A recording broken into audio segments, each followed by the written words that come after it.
پتہ ہے کیا، یہ پی ٹی آئی والے جتنے بھی نکمے ہوں، نا اہل ہوں، کام چور ہوں، یہ لوگ جتنے بھی بد تہذیب ہوں، بد زبان ہوں، بدتمیز ہوں، بد دماغ ہوں، لیکن ایک بات ماننی پڑے گی اس 10 نمبر تبدیلی کی کہ یہ ہے بہت چالاک. اسی لیے تو انہوں نے ہمارے سماج اور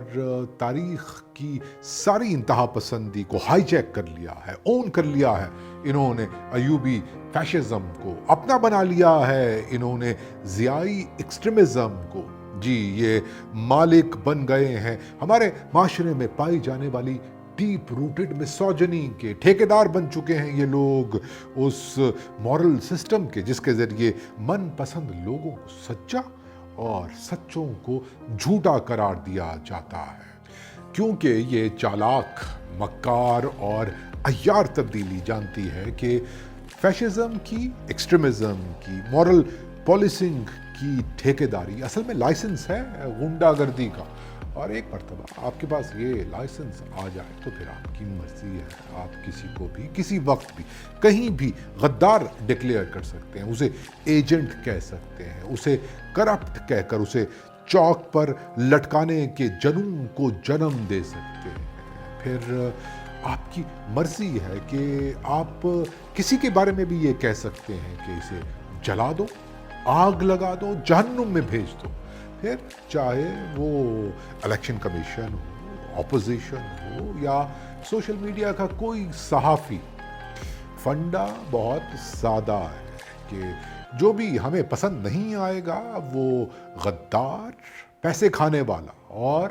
ملک دشمن کہلائے گا. یہ ہے ساری چالاکی اس تبدیلی کی کہ تاریخ کی ساری ایکسٹریمزم اور انتہا پسندی کی ٹائٹ پہ رائڈ کرو اور خود کو سچا ثابت کرنے کے لیے جھوٹ بولو اور تاریخ کو مسخ کرو. یہ کہو کہ میرا دادا اور اس کا باپ اس لیے برتر ہیں کہ انہوں نے پرانا پاکستان بننے کی تحریک میں حصہ لیا تھا، اور چونکہ ہم ایسے عظیم داداؤں کے عظیم پوتے ہوتے ہیں تو ہمیں ہر بات کی اجازت ہے. اگر ہم اس فیک تبدیلی کے ایجنٹ مسٹر شہباز گل ہیں تو ہمیں اجازت ہے کہ ہم کسی بھی ٹاک شو میں بیٹھ کر صرف لباس کو بنیاد بنا کر کسی بھی خاتون کی انسلٹ کر سکتے ہیں، کیونکہ ہماری بے شرم تبدیلی کے پاس مسوجنی کے جملہ حقوق محفوظ ہیں. اور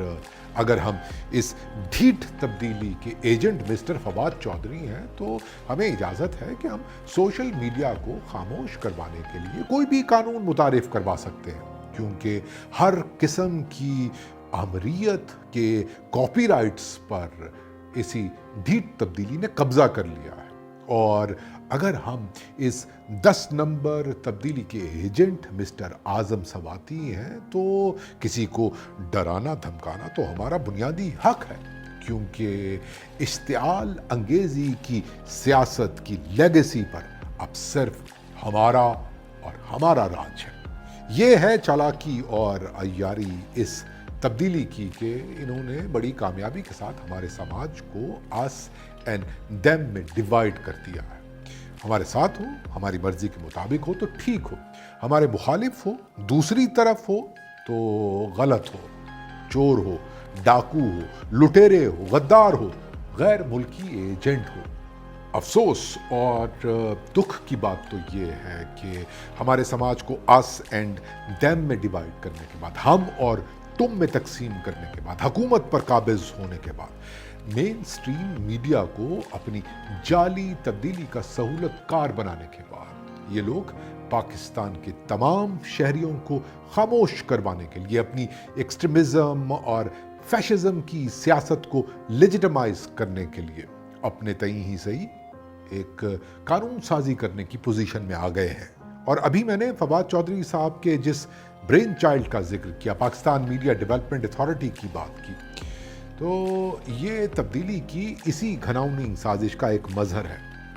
لیکن میں تبدیلی کے ہر ایجنٹ سے صرف ایک بات کہنا چاہتا ہوں کہ پہلے بھی تو گزرے ہیں دور نارسائی کے، بے ریا خدائی کے، پھر بھی یہ سمجھتے ہو ہیچ آرزو مندی یہ شب زباں بندی ہے رہے خدا بندی؟ نہیں فواد چودھری صاحب، یہ شب زباں بندی رہے خدا بندی ہرگز ہرگز نہیں ہے۔ اور ویسے بھی ابھی تک تو آپ ملاحظہ فرما چکے ہوں گے طاقتور طالبان کے سامنے بظاہر کمزور افغان عورت کا احتجاج، جو یہ ثابت کرتا ہے کہ مزاحمت کبھی بھی دبائی نہیں جا سکتی۔ بے شک مزاحمت کرنے والوں کو آپ جیسی چالاک اور عیار تبدیلی کا ہی سامنا کیوں نہ ہو۔ جی فواد چودھری صاحب، تم مگر یہ کیا جانو، لب اگر نہیں ہلتے ہاتھ جاگ اٹھتے ہیں راہ کا نشان بن کر، ہاتھ جاگ اٹھتے ہیں راہ کا نشان بن کر۔